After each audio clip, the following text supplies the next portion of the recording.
I am Justin Young, and he is Josh Tech, and we continue our March to Macon preview as we round things up here in January in the great state of Georgia right here on the shot clock. We appreciate you watching. Make sure you click the link below. You can watch part one. We talk about 7A, 6A, 5A as we look at the contenders there are in the state of Georgia. We talk about some region tournament stuff, some state tournament stuff. We're going to talk about that again here as we break down 5A all the way down to, 4A all the way down to what do they call it now? AD1, AD2. It's still weird for me to say that. It's weird for me too, and I'm here looking at this stuff pretty much every day. So I still struggle with that, and I also struggle with which one is which. So, well, I noticed that too. I was looking at the polls, and I was like, this is really bizarre. I can't quite understand it. I would really love to see it go back to 6 classifications no matter what and stop giving out 19,000 state tournament trophies. Honestly, everybody that wins. So that's a little confusing. But what we're doing is we're breaking down the contenders. We're looking at the teams that have a chance to win it all right here at the end of January. Obviously, we have a long month ahead of us, a lot of postseason play. And Josh, we'll tap into your expertise here in the state of Georgia. But before we do that, make sure you like this video. Make sure you subscribe to our HoopSeen TV channel right here on YouTube. We'd appreciate that. It helps us out quite a bit.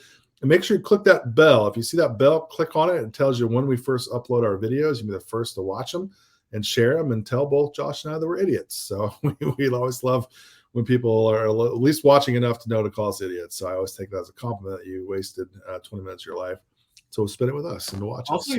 You're probably right. Like, honestly. Right. More times than not, you're probably right. Yeah. More for you or more for me than you. I don't know, man. I'll take the bullets. I might take the crown. I'll take the bullets. It's all good. Well, let's get into it. Let's talk about 4A. When we look at the postseason, is there a region tournament that you're looking at? You're like, oh, got to go to that. Yep, and that is 5-4A. That features McDonough, it features Pace, and it features Lovett. Those are those are all 3 contenders to win 4A at the end of the day. So all of them being in the same region is just, one of the, quote unquote region of dooms, right? Like that's just a murderer's row. Having to play each other twice, that's high level stuff. I think we need to have a show next year that just determines which regions are the regions of doom. We could do that. Yeah. I mean, I think there's 3 of them in Georgia right now, and we'll get to one of them later. 5-4A is one of them in 4A, and then the region in 7A. Can't remember which region it is. We just talked about it. I can't remember which one it is, but it's the one with Grayson, Newton, Parkview. 4-7A. What, 4-7A? 4-7A, yeah. Yeah. Yep. That's also a region of doom. I feel like if you go to a region of doom region tournament, you've got to show up in the all black cloak and then the what is like a little staff? Yeah. Okay. I certainly will. Maybe like a little skeleton mask or something like that. They may not let you in the building, but I think at least that shows that it truly is the region of doom. Yeah, we got to brand it, right? I mean, we'll have someone recording if I get kicked out for, dressing like a, scary monster in February, then that's a, good publicity.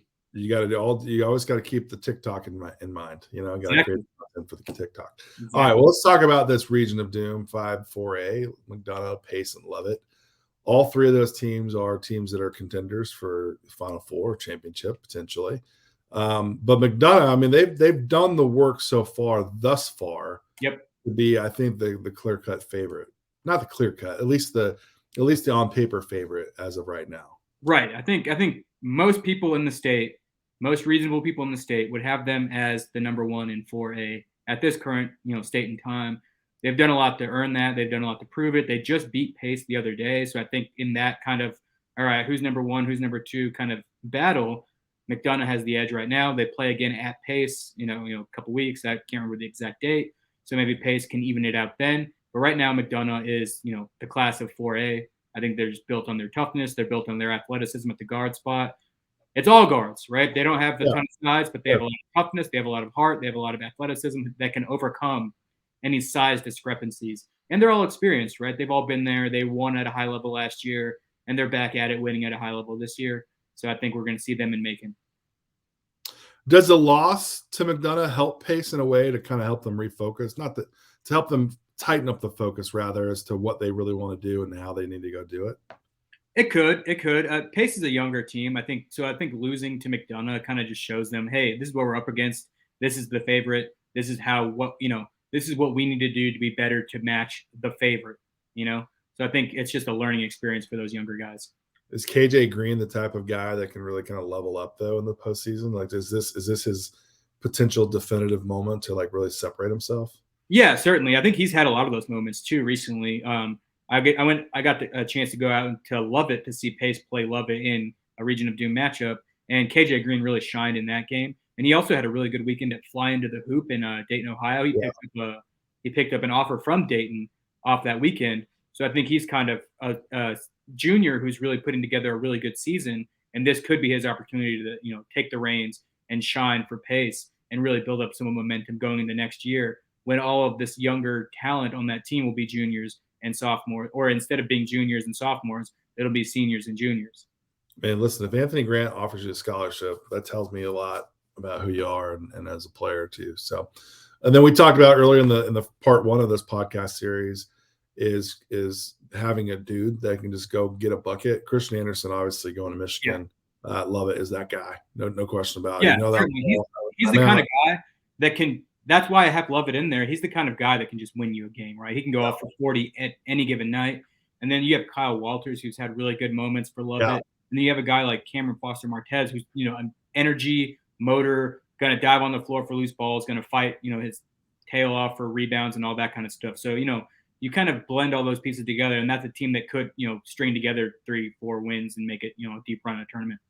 I love that Lovett is really, really good in basketball. Not that they weren't already, but to have Division I type players, to have really good players there that literally right across the highway from Pace Academy. I love that opportunity. I wish Westminster was in that conversation too, where we've got this triangle of doom rather with Lovett, Westminster, and Pace, these private schools that are down there that will go head to head. So it'd be pretty cool to see that moving forward. Let's move on into Class 3A if we can for a second. And really, 3A is interesting because geographically speaking, it covers a lot of ground in the state of Georgia, which I actually really like a lot when you get into the postseason, because to me, like in my heyday, I absolutely my favorite thing was getting in my car, going south, hitting on 75 south, and just figuring out where am I going to go. Am I going to hit 16 and go down to Savannah, which I often did? Do I go down to Statesboro? Do I go down to, I don't know, do I go down to Crawford County? Do I go down to Middle Georgia? Do I keep it going, go down to Albany? I mean, I don't know where I was going to go, but I always knew on that first day of the tournament, regional tournament, Monday or Tuesday, and I could get as many, sometimes as 6 games in one day at a regional tournament, I would go do that because I could see so many guys in one sitting. And it was my favorite thing. I saw so many great players over the last, 20 years of doing this. And I think 3A, when you look at it, we're going to talk about 2, South Side teams in Atlanta are really, below I-20 and South. But I think when you look at 3A, you've got to go to Savannah as well, because we know the city of Savannah year in and year out are always going to be teams that create contenders. And I think, well, I guess let's start with that regional tournament with 3A. Like how appetizing is that region to you? It's appetizing enough to where I'm thinking about making the trip down there. I think let's go in that region. Or I haven't been able to get out to Savannah. I mean, it's kind of tough just with traffic and time. Have you ever gone down there for a game? I've never been to Savannah. I've never been to Savannah. Period. I'm signing off on it. You've got to do it. Yeah, no, and that's why I want to do it. It's just like it's just sometimes it's just tough to squeeze into your schedule and all that kind of stuff. And it's like I've said before, I live in Cobb County, and like it's just like I can just go 2 minutes down the road and see 2 high level teams play. So that's it. I'm blaming myself for getting caught into that cycle. So that's why I do want to get out to the state, and I do want to get out to Savannah to see this kind of matchup. Because I think in that 3A tournament, you're going to get 2 contenders for the 3A state tournament. So that's why I really want to get out to that one. Okay, when we first launched HoopSeen, our guy Eric Elliton, shout out to Eric Elliton, who's now living in the great state of Alaska, running a park and recs department in Alaska. So Big E for the originals here of the pod. Great Alaska shootout. Well, we may need to have the HoopSeen Alaskan shootout. No question about it. I love where your head's at. But we got in the car. We went down to Savannah. We went down to Bainbridge, and we got in the car. We went on some road trips, bro. So I'm all for you getting in the car, getting down 16, going down to my favorite city in the state of Georgia. I love it. I love where your head's at. You've got to do it. For me, who's suffering out here, and it's actually really cold, Josh. It's like 50 degrees in Arizona right now. So we're all freezing. Do me a favor and go do that for me, please. Because it sounds like you got a couple teams down there with Beach and Johnson that have some dudes, which is not a big surprise. I mean, No. Is there a player in Savannah right now that you got to go see this dude? I'm putting you on the spot a little bit. Yeah. Pardon me for getting your last name pronunciation wrong, but Shamari Huggy or Shamari Huey out of Beach, he's a player that I loved when they came up to play in the GBCA coaches camp, and he's having a really good season with Beach down there. And I think he's going to be one of those guys that can be a star that drives them to, a Final Four and Elite Eight, even a trip to Macon. Like, he's that kind of player that can do everything and get you on a tournament run. When we talk about dudes, he is a dude. Yeah. Well, Savannah Johnson also, Solcy Johnson has, to me, the best team nickname in all the state in the Atom Smashers. Yeah, for sure. I love that. That is the best. Maybe I shouldn't be rocking team gear, but if I'm wearing an Atom Smashers shirt one day, it's just because it's such a sick nickname. I think about now. I'm like getting all nostalgic because I love Savannah. Some of the best games I've ever seen.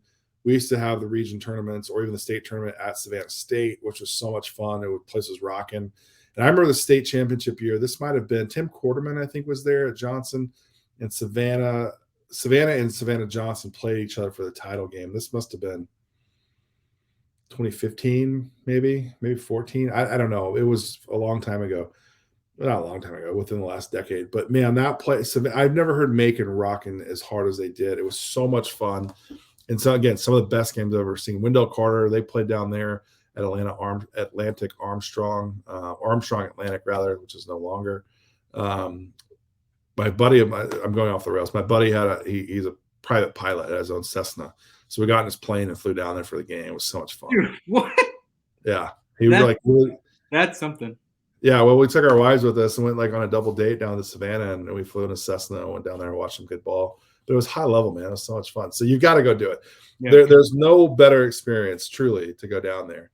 And if you need a food list, I got you, man. I also want to just go experience the city because that's something I've never done. I'm not a Georgia native, so there's a lot of Georgia experiences that I haven't gotten to do, and Savannah is one of them. And then you pair good basketball with it, I'm all in. I'm beyond envious of you if you do this. All right, well, let's take it back to the Metro Atlanta area. Is there a region tournament there in Metro Atlanta for 4A or 3A rather that you got to go to and see? Yes, 5 3A. Sorry, the number combinations throw me off every time. But 5 3A. Sandy Creek is the class of 3A right now. They're a blue blood within 3A, right? Sandy Creek has been at the top of 3A for years and years and years at this point. They're a program that produces high major talent, pro talent with guys like Jabari Smith, and this year they have an even more high major D1 caliber talent. They're operating at the top of 3A right now, and they have a tough matchup in that one if they get to it with Cedar Grove, who has been kind of maybe one of the they've been one of the surprises of the season, right? Going into the season, I didn't expect Cedar Grove to be operating at the top of 3A, but they have been. They have a star freshman in Manny Green. He's going to be a high major talent down the line. They have a really good senior in Darius Reynolds, who's been, rebounding his tail off and playing around the basket. So they're putting together a really good season. I think if we get a Cedar Grove and Sandy Creek matchup, that's one where it's like, all right, maybe I have to get out, wherever this tournament's being held and go see that game because that's going to be a really high level one. Yeah, I love it.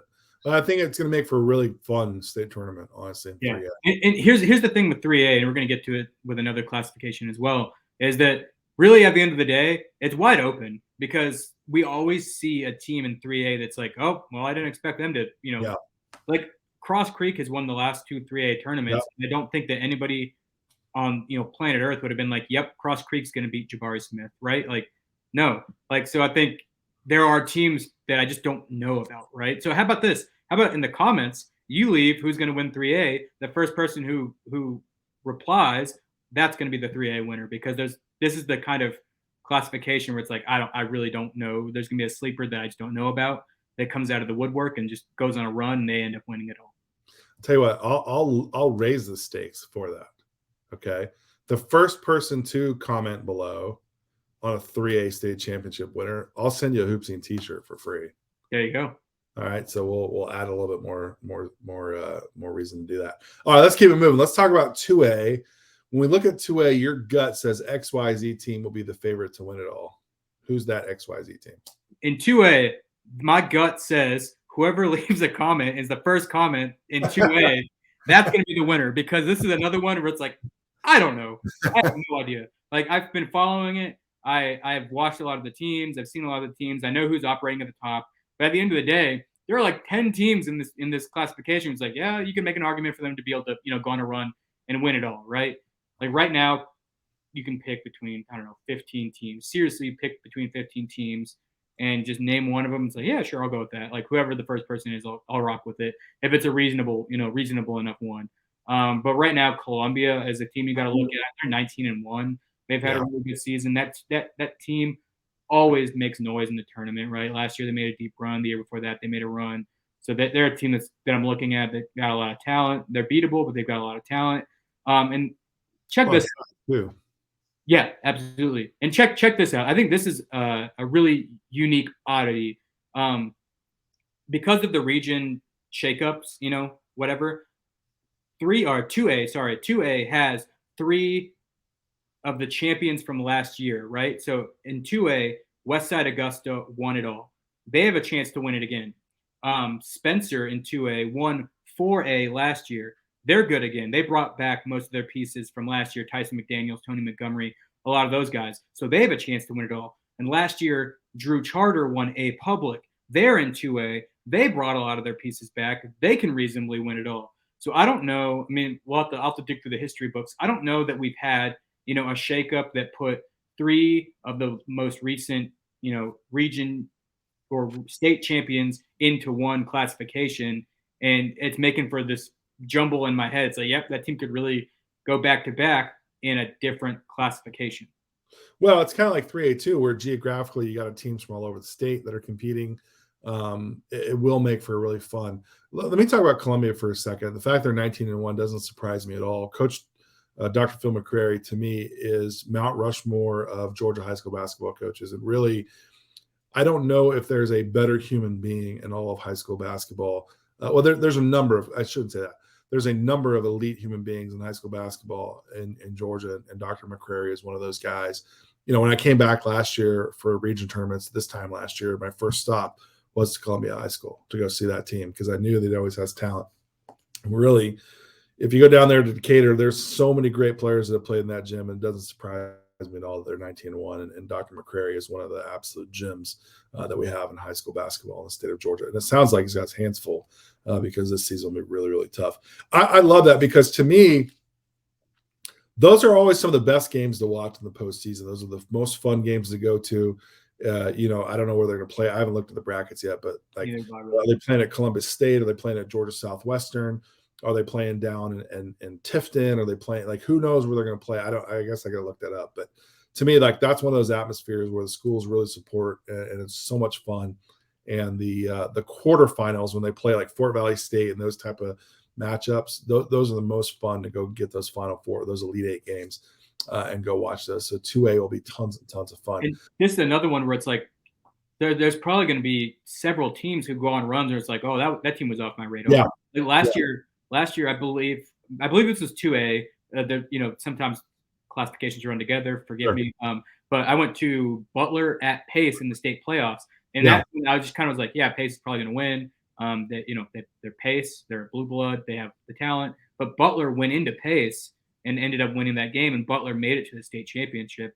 And that's just one of those instances where it's like, yeah, Columbia is 19-1, but reasonably anybody can. There's a team that's probably going to be from out in the state that I just haven't gotten a chance to see, and they're getting there. They could go into Columbia and just pick them off in the second round or the first round or whatever. Yeah, it's going to make for a fun postseason, no question about it. And those region tournaments certainly set the table for what's next. Let's keep it moving. Let's get into Class A, D1. That's right. Is this the region of doom? This is one of 3 regions of doom in my estimation, and one of the winners of this. First of all, this is going to be the region tournament to follow, and then one of the winners of Class A, D1 is going to come from this region. I will put my reputation, if I have one, on the line on that, because in this one you got Mount Vernon, Mount Pisgah, Mount Bethel, a lot of mountains, and Kings Ridge, the only non-mountain in that group. And I think any of those teams can win it, right? You can pick one, any of those teams can win it. You can make your case for them. I don't have a favorite. I think whoever is just catches fire and wins the state, whoever wins that region tournament is going to be my pick to win the entire classification, because it's just going to be the team that's hottest at the right time. Okay, so I don't have a dog in the fight. I don't know much about any of these teams, full disclosure. However, I have a marketing idea, and our guy Chase Crawford, who is a HoopSeen guy, is now over there at Kings Ridge with their program, and I think does a lot of their social media stuff. If Kings Ridge wins it, they have to say King of the Mountain. Yeah. That's a great idea. You know what? Make a note for that. If they win this region tournament, they're by that transitive property, they're going to be my favorite to win the whole thing. But if they win the region tournament, I'm going to hashtag that after because I'll probably be there. So I'll hashtag that after King of the Mountain. King of the Mountain. Holding up the crown. I'll have the picture of the team with the holding up the trophy. And yeah, hashtag King of the Mountain. You're welcome, Josh. You're welcome, Chase. That's a great idea. That is a brilliant idea. Any of the mounts prove me wrong. I really do. To me, that's the best part. Yeah, Mount Vernon, Mount Pisgah, Mount Bethel. Can I throw in something with this one? Another one. Yeah. This one's tough because one of them. So two of the three mounts in this one, I believe they spell it out, Mount. Yes. One of them is MT. And I believe it's, and I never get it right. I think it's Bethel that does MT. And the other two are Mount. I know Mount Vernon is Mount, but Pisgah and Bethel, I get mixed up. I'm like, is this MT or is this Mount? So that one really always throws me for a loop. If I get it wrong at some point, sorry. A lot of geography getting thrown around here. Well, let's move from the mountains to the forest if we can. There you go. And go up to D2 Class A, and it seems like it's Green Forest in the field this year. Yeah. Although, I mean, listen, there's always a team out there. I mean, Wilkinson County for years and years and years was always the team that came in and messed everybody up. And then, there's always like a small county school that it means so much to those counties that could come up, and this could be the year they go beat them. And they got their starting lineup is 5 guys that are all under the 5'9" that just play so hard and so fast. And that's the beauty, I think, of Class A and now this new classification D1. But Green Forest, I mean, listen, we've talked about it before. They got the size, they got the experience, and quite frankly, they seem to be like the team that year in and year out. You're like, okay, well, we know Green Forest will be there. Yeah. I mean, they're the team to beat. I know that, like, if you're just record watching, you'd look at it and be like, well, Christian Heritage is undefeated. Sure. They have talent too. Jax Abernathy for years and all of that, but it's just like Green Forest is just like, well, they might not have that same kind of sterling record. It's just like because they've played everybody, in the state. They've played one of the tougher schedules in the state, and they have the 2 D1 7-footers, Guy Chol going to Mississippi State, and DK Manuel going to Georgia State, and they've got the guards, they've got the experience, they've got everything, right? They're the most talented team. They're the team with the most size. They won it last year. They have the winning pedigree. They've played everybody, so they've played the toughest schedule. So that's why they've got to be clear in a way the favorite. Sure. But Christian Heritage is a team that could pick them up. They did beat Hamilton Heights earlier, and Hamilton Heights is a team that has a lot of talent. So if there's a team that could pick off Green Forest, I would put my money on Christian Heritage. Yeah. They have a star in Jax Abernathy who can go out there and go off for 40. He can be the dude, the dude that we've been talking about. He can be that dude. I love it. Man, we've almost done 2 shows, 1 hour's worth of content as we look at our early March to Macon right here on the Shot Clock podcast on HoopSeen TV. We'll have to revisit this too when we get, when it's like, all right, regular season's done. Let's revisit this and see if there's anything that's changed. And hey, there could be nothing that's changed. We could just say, hey, go back to that old podcast. Sure. But if there is any shakeups, we can do a readjustment episode. Let's reset real fast. If you have an idea who's going to win, was it 3A? Write the comment. 3A and 2A. 3A and 2A.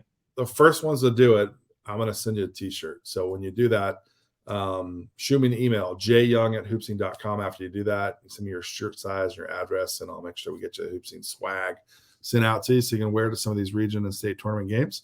But man, Josh, this is fun, man. This is fun. We got a lot of good basketball ahead of us next. Yeah, I'm really excited. I like, I love the regular season, but after a while, you're like, all right, I've seen all these teams, or I've seen most of these teams, and all of that. You kind of get into that January, not lull, but like a kind of Sure, like, yeah. all right, like, you guys are doing your thing. Like, I've seen you, blah, blah, blah, blah, blah.